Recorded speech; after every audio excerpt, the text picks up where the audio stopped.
ஒரு ஊர்ல ஒரு கணவன் மனைவி. அந்த கணவன் நல்ல வருமானம் இருந்துமே குடும்பத்துக்காக சரியா செலவு பண்ணாத ரொம்ப கஞ்சத்தனமான ஒரு ஆள்.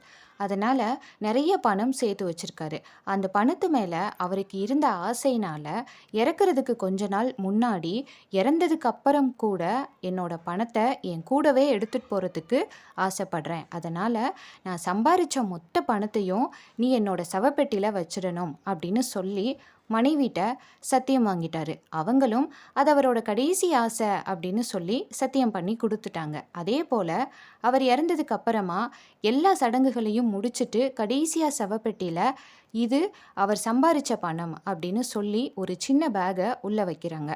அதுக்கப்புறமா அவர எடுத்துட்டு போய் அடக்கம் பண்ணிட்டாங்க.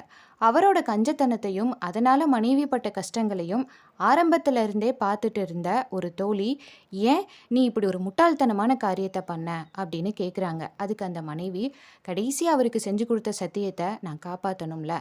அதனால தான் அவர் சம்பாரிச்ச மொத்த பணத்தையும் என்னோட அக்கவுண்ட்ல போட்டுட்டு, அதுக்கு ஒரே செக்கா அவரோட சவப்பெட்டியில வச்சிருக்கேன். அங்க போய் அத மாத்த முடிஞ்சா அவர் செலவு பண்ணிக்கட்டும். அதுல எனக்கு எந்த அப்ஜெக்ஷனும் இல்ல." அப்படின்னு சொன்னாங்களாம்.